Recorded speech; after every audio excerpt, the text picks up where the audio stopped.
جھوٹ کے بغیر کام نہیں چلتا. سبحان اللہ، یہ مسلمان کہتا ہے سود کے بغیر کام نہیں چلتا. یہ مسلمان کے جب بول ہوں تو زمین آسمان کانپے نہ تو کیا کرے؟ الا لعنت اللہ علی الکاذبین. اللہ نے کہا غور سے سنو، جھوٹوں پہ اللہ کی لعنت. اور یہ سب تاجر کہتے ہیں جھوٹ کے بغیر کام نہیں چلتا.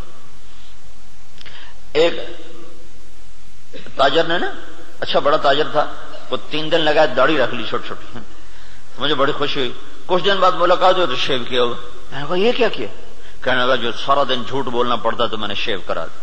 میں نے کہا اللہ کے بندے، کوئی داڑھی کی وجہ سے جھوٹ حرام ہے؟ جھوٹ تو کلمے کی وجہ سے حرام ہے. اب تو نے 2 گناہ شروع کر دیے، داڑھی بھی منڈائی، جھوٹ بھی بولا.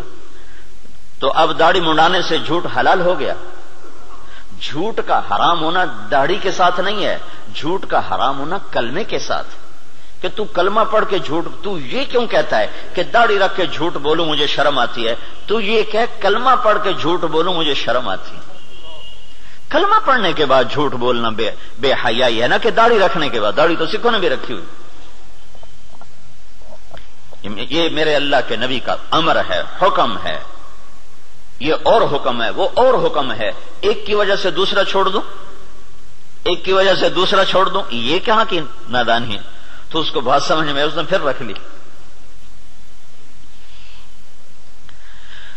تو اب جب تاجر کہے جھوٹ کے بغیر کام نہیں چلتا، سود کے بغیر تجارت نہیں چلتی، اور اللہ کہے لعنت اللہ علی الکاذبین، جھوٹوں پہ اللہ کی لعنت، اور اللہ تعالیٰ کہے فاذنوا بحرب من اللہ ورسولہ، یا سود چھوڑ دو یا اللہ اس کے رسول سے جنگ لڑنے کے لیے تیار ہو جاؤ.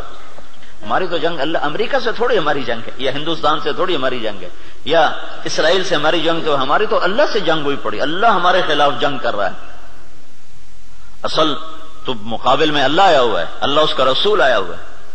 صرف اللہ اکیلا نہیں ہے، یعنی ایسا اعلان اللہ نے کسی جگہ کیا ہی نہیں. تو کتنی بے غیرتی ہے کفر. دنیا کا سب سے بڑا گناہ ہے کفر. دنیا کا سب سے بڑا جرم ہے شرک اور کفر، کہ شہنشاہ اعظم خلاق علیم کو نہ ماننا، یا ماننا تو اس کا شریک ماننا. اللہ تعالیٰ نے اس کے لیے نہیں کہا کہ میں تیرے خلاف لڑائی کروں گا. ان کو دھمکیاں دیں جہنم میں ڈالوں گا، آگ میں ڈال دوں گا، تباہ کر دوں گا. لیکن سود کھانے والا 5 وقت کا نمازی بھی ہے تو اللہ کہتا تیار ہو جا، تیری میری جنگ ہے. اور صرف میری نہیں، میرا رسول بھی تیرے ساتھ جنگ کرے گا. میں بھی کروں گا، میرا رسول بھی کرے گا. تو بڑا جگر ہے لوگوں کا جو اتنے بڑے اعلان کے بعد، اتنے بڑے اعلان کے بعد کہیں جی سود کے بغیر تو پھر کام نہیں چلتا. تو یہ جب دین ادھورا ہوتا ہے تو پھر کیا ہوتا ہے، یہ سارا میں آپ کو قرآن پاک سے بتا رہا ہوں.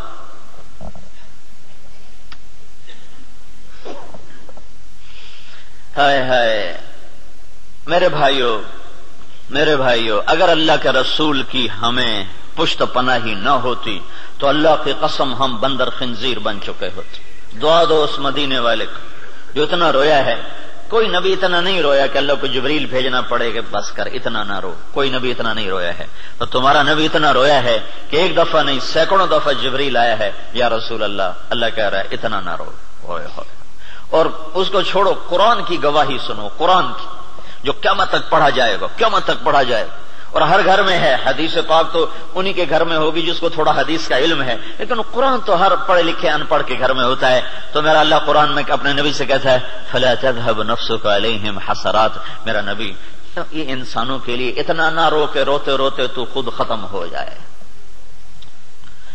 یہ اگر ان کے آنسو نہ ہوتے اور ان کی دعائیں نہ ہوتی اور ان کا رونا دھونا نہ ہوتا تو اللہ ہم پر بھی ایسے ہی رندہ چلاتا جیسے پہلی قوموں پہ رندہ چلا کہ بندر بنا دو، خنزیر بنا دو، پتھروں سے دبا دو، پانیوں سے بہا دو، ہواؤں سے اڑا دو، کر دیتا. اللہ کی ہم سے کیا رشتہ داری، کیا تعلق؟ ان اللہ لغنی عن العالمین. اللہ کا میں سب سے بے نیاز، سب سے غنی